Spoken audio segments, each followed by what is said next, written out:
Salam, salam outsider, le débrief commence maintenant. Cette vidéo est sponsorisée par OneFootball, l'application numéro 1 pour suivre l'actualité footballistique dans le monde. OneFootball est disponible gratuitement dans le App Store, dans le Android Store, dans le Play Store. Le lien pour télécharger OneFootball est là, je dis bien, dans la description. Je vous conseille vivement de télécharger cette application-là parce qu'elle va vous permettre, je dis bien, de rester à jour.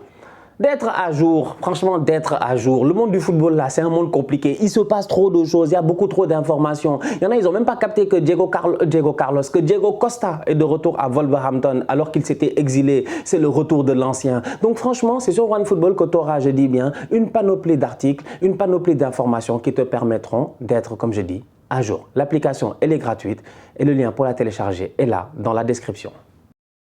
Le Paris Saint-Germain l'emporte aujourd'hui 3-1 à l'extérieur sur le terrain du Maccabi. Franchement, il faut qu'on soit très sérieux. Cette performance-là du Paris Saint-Germain, à la fin de la journée, certes, ils ont gagné 3-1, c'est bien. Messi, Neymar, Mbappé, les trois ont marqué, c'est bien. Mais à un moment donné, sincèrement, si tu analyses, je dis bien, froidement ce match-là, directement, il y a des questions à se poser. Et parmi ces questions-là, encore une fois, je me pose des questions à savoir comment est-ce qu'aujourd'hui, Christophe Galtier va réussir à s'en sortir le jour où son équipe tombera sur une opposition qui mettra, je dis bien, une certaine pression, qui mettra, je dis bien, une certaine intensité dès le début du match. Et c'est ce qui est arrivé aujourd'hui au niveau du Maccabi. Tout le monde pensait que Paris allait venir taper le Maccabi 5-0. C'est pas ça qui s'est passé. Au contraire, Paris a souffert en première mi-temps face au Maccabi. Paris a même souffert, j'ai envie de dire, au courant d'une grande partie du match face au Maccabi. Malgré le fait que le PSG sont quand même meilleurs.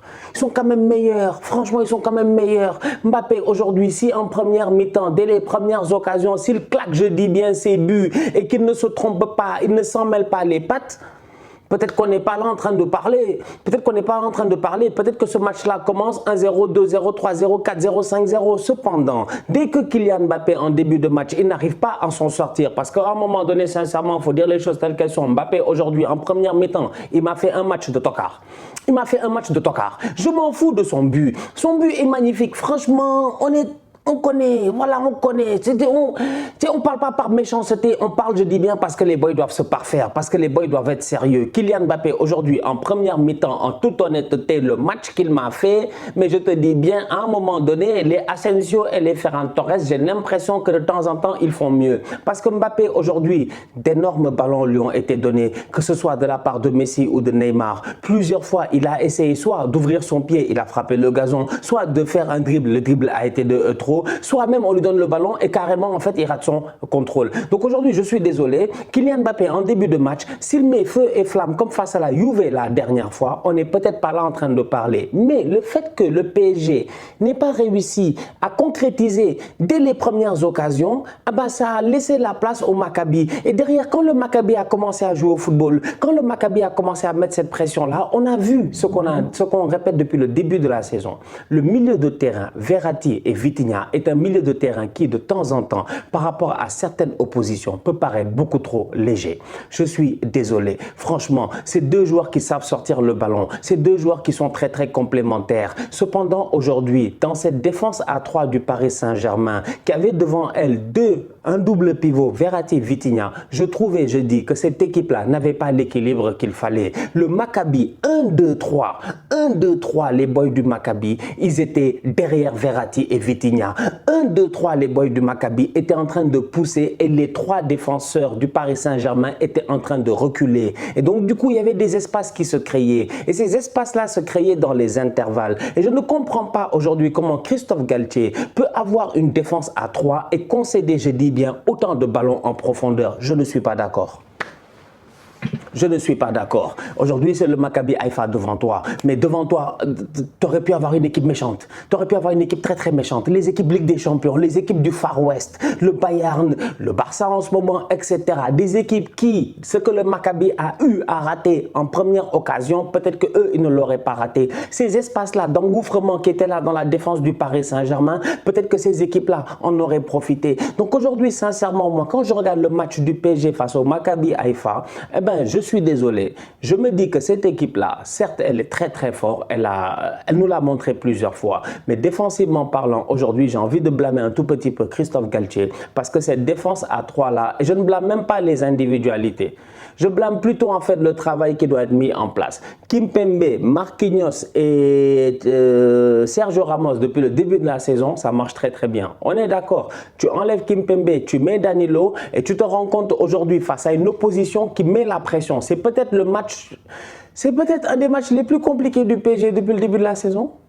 Et c'est un paradoxe en fait parce qu'ils sont allés là-bas en pensant qu'ils allaient taper les gars 5-0, mais comme je dis, les gars là-bas, ils font du Krav Maga, franchement, ils sont pas là pour rigoler, ils étaient vraiment en mode guerrier et tout. T'as le public qui est là aussi en train de crier. Bref, normalement, c'est un match que tu te dis, ils doivent gagner facilement, mais en réalité, ça a peut-être été un des matchs les plus compliqués depuis le début de la saison. Et pour moi, il y a énormément d'enseignements à prendre de ce match-là. Et enseignement numéro 1, je dis bien enseignement numéro 1, je n'arrête pas de le répéter débrief après débrief. Je demande constamment à Christophe Galtier, c'est quoi l'autre paire?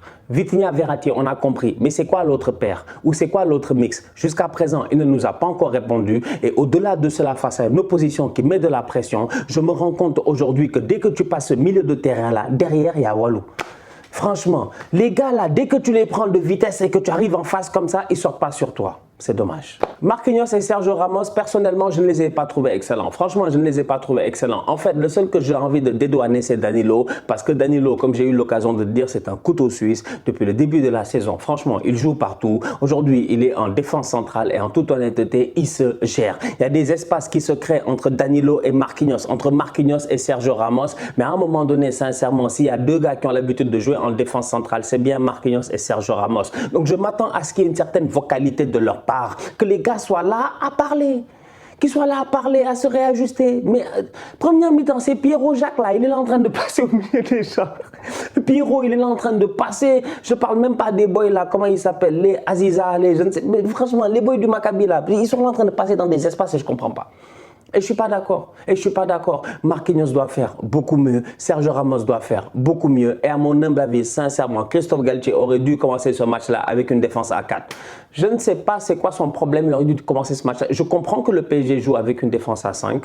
Mais aujourd'hui, je pense sincèrement que cette défense à 3-là a fait que les gars étaient trop paresseux. En fait, il n'y a aucun effort qui se faisait.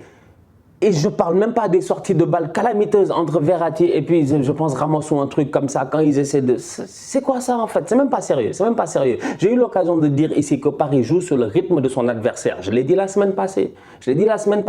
Paris n'impose pas son rythme. Paris attend l'adversaire du rythme et Paris s'adapte au rythme de l'adversaire. Mais tu ne peux pas continuer à faire cela.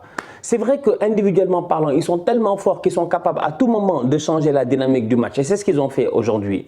Mais collectivement parlant, franchement, si tu tombes face à un collectif qui est au même niveau que toi ou qui peut te challenger, tu vas souffrir. C'est pas normal, franchement, c'est pas normal. Messi, Neymar, Mbappé, les trois offensivement parlant, ils ont tous les trois marqué. Messi a eu un début de match très compliqué. Si Mbappé a eu une première mi-temps de tocard, franchement, toute honnêteté, Messi, lui aussi, il a eu 30 premières minutes de tocard. Messi, on lui donne le ballon, il perd. Sous la pression, il s'en sort pas. Constamment, les boys du Maccabi récupèrent le ballon dans les pieds de Messi. Ça aussi, c'est pas normal. Et c'est là où moi, je dis que Christophe Galtier, aujourd'hui, il aurait peut-être dû, je dis bien, tenter de jouer à 4 derrière, faire montrer Danilo au milieu de terrain pour empêcher les boys de Maccabi là de mettre cette pression parce que dès qu'ils passent Verratti et Vitinha, tu es vulnérable. Et donc du coup, lors de la construction du jeu, tu te rends compte que Lionel Messi, plusieurs fois en début de match, quand il perd le ballon, bizarrement, il est sous pression, mais rapidement autour de lui, il n'y a personne. Ils sont 3 dans une marée de 5. Je ne comprenais pas franchement. C'est que Paris doit arrêter ces attaques-là. Paris, quand ils sont sous pression, tu as une cassure qui se crée entre la défense, le milieu et l'attaque. Tu as 3 boys devant et bizarrement même toutes les occasions qu'il se crée, les occasions dangereuses, la plupart des fois, c'est des occasions à 3. De temps en temps, tu as un Verratti qui vient se greffer à cela et tout. Mais Verratti ne peut venir se greffer ou Vitinha ne peut venir se greffer que si les gars, c'est eux qui gèrent la pression du match.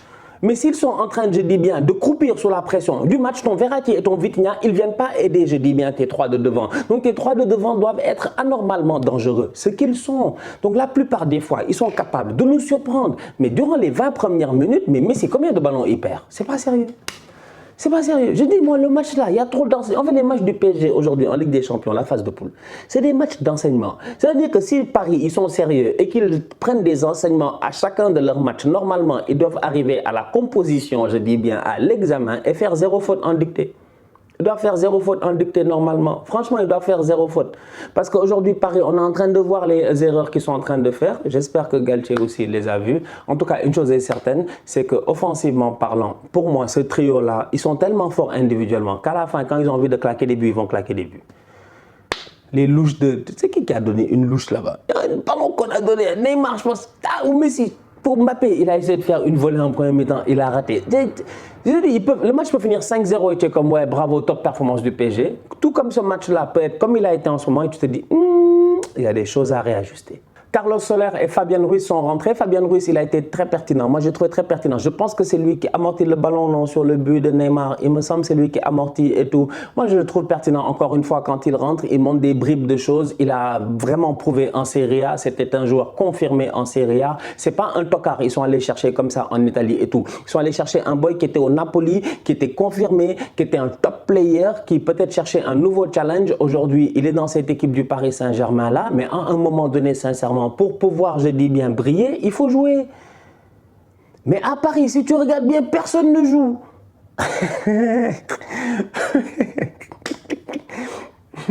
Vous rigolez, hein? Regardez les rotations de toutes les équipes depuis le début de la saison. Regardez les rotations du PSG. J'ai fini.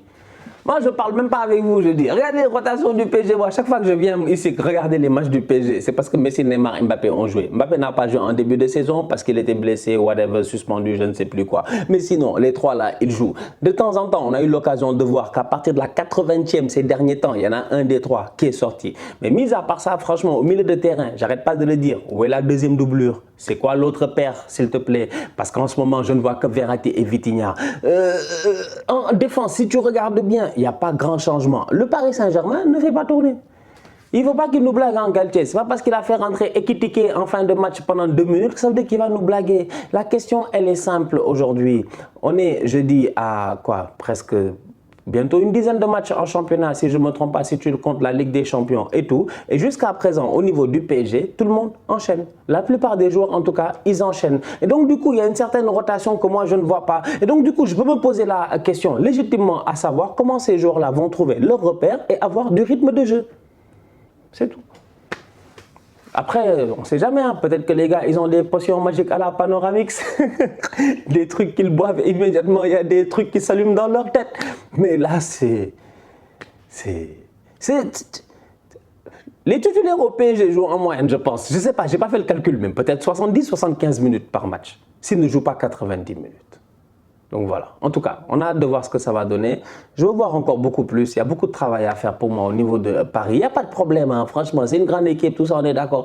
Mais en Ligue des Champions, pour la gagner, là, je vous le dis, il va falloir prendre en considération toutes ces petites erreurs-là qu'ils sont en train de faire en ce moment sur le chemin. La famille, on se capte très bientôt pour un nouveau débrief. D'ici là, on continue à liker, on continue à partager, on s'abonne, on s'abonne, on s'abonne. On est ensemble, on reste en santé, c'est le plus important. Tous outsiders.